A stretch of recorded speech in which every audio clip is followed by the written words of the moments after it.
sobre uma questão que a gente tocou em cima e agora vamos começar a entrar nela mais profundo, que é o Bitcoin devolve o poder para o indivíduo e tira o poder do Estado. E aí eu separei três tweets mais sobre isso para depois começar a entrar no indivíduo soberano mesmo. O primeiro é: quem tem Bitcoin não se preocupa se o governo rompeu o teto de gastos. E aí o segundo: o Bitcoin é péssimo para a Rússia, mas é ótimo para os russos.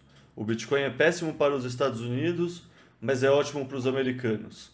O Bitcoin é péssimo para o Brasil, mas ótimo para os brasileiros. E o terceiro: mais importante do que especular sobre o que existirá sobre o padrão Bitcoin é pensar sobre o que não existirá no padrão Bitcoin. O Brasil, por exemplo, não sei se continuará existindo enquanto país. Nossas instituições são viciadas em moeda fraca. Provavelmente deixarão de existir. E é engraçado que você já trouxe esses dois últimos tweets na conversa de cima. Mas aí eu te Uhum. pergunto, como vai ficar o nacionalismo numa sociedade cada vez mais bitcoinizada? Vai minguando ou vai manter uma certa influência no imaginário popular?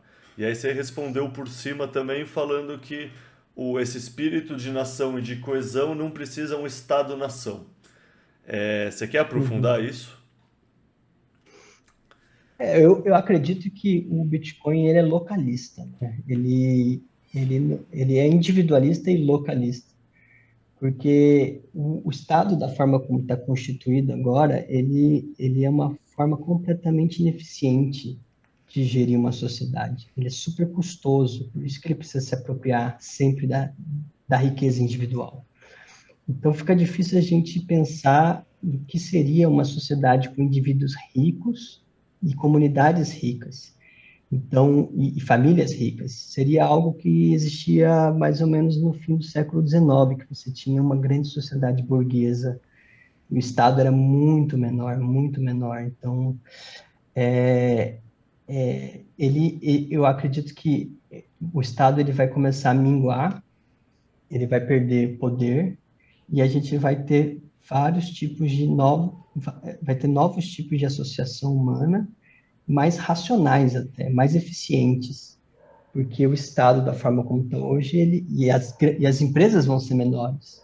Então, vão ter comunidades que vão criar relações comerciais, relações econômicas de confiança, e vão ser produtos mais diversos, vão ser comunidades mais diferentes, vai ser uma pluralidade. É engraçado ver, eu vi um mapa um tempo atrás de como seria a Europa se todo o grupo secessionista chegasse ao poder.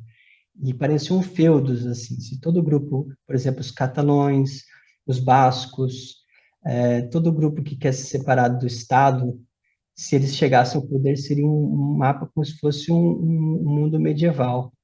E o Brasil poderia existir, poderia ser fragmentado em vários lugares, a China também, os Estados Unidos também. Então, vai muito mais das afinidades culturais de cada lugar do que algo, uma identidade artificial da pessoa falar que é brasileira, mas não tem nada, nenhuma relação, seja da culinária, da arquitetura, dos valores em relação da Amazônia com o gaúcho. Então, eu acho que vai ser grupos mais regionalizados de associação humana. Isso sim, pensando num, numa transição de longo prazo, não sei se isso vai acontecer em 50 anos, mas é assim que eu vejo o futuro. E eu acho que seria uma sociedade muito mais livre, autônoma e próspera, né? Essas sociedades mais ricas, com baixa preferência temporal, famílias mais sólidas e comunidades menores, e empresas menores, mas fazendo produtos melhores. Porque o que existe hoje é um artificialismo, né, do Estado e das empresas que só sobrevivem por causa do crédito barato e da inflação.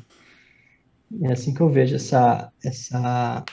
porque as pessoas, a Bitcoin é uma tecnologia do indivíduo, ela é uma tecnologia que coloca o indivíduo em primeiro plano, mas pode existir associações humanas, pode existir, não é que falar que o indivíduo está em primeiro plano, completamente individualista. Pode existir padrões morais, pode existir comunidades fortes. Então,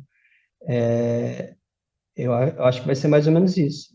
Quando eu falo do teto dos gastos, é que não adianta, né? Uma regra orçamentária que o governo tem todo o incentivo em burlar e falar que o teto do gasto foi violado, com umas métricas keynesianas completamente sem sentido. Então, se você está preocupado com o teto dos gastos, compra Bitcoin, porque ninguém vai conseguir inflacionar e ninguém vai conseguir alterar o protocolo. Então, é mais essa questão. Boa. Aprofundando mais agora, então, no indivíduo soberano em si, eu lembro que quando eu fui ler o livro esse ano, você manifestou algo na linha de que a tese está equivocada, ou sei lá, imprecisa, não lembro o termo certo que você usou, porque a fraudemia teria comprovado que os governos conseguem sim cooptar a tecnologia na era digital. Com isso em Uhum. mente, deixa eu ler dois tweets seus para depois entrar no livro em si. Um tweet de outubro de 2021. O Bitcoin é tecnologia de defesa, não de ataque.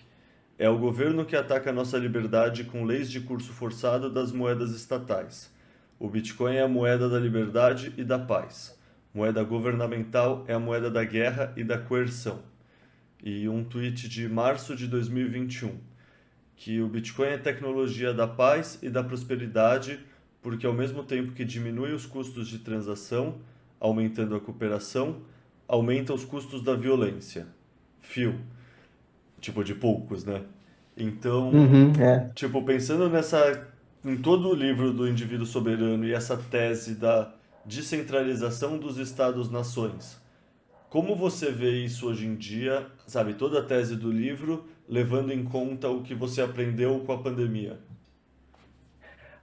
Eu acho assim, o livro, ele não pressupõe e ele não viu claramente que existiria uma associação entre governo e Big Tech e bilionários ligados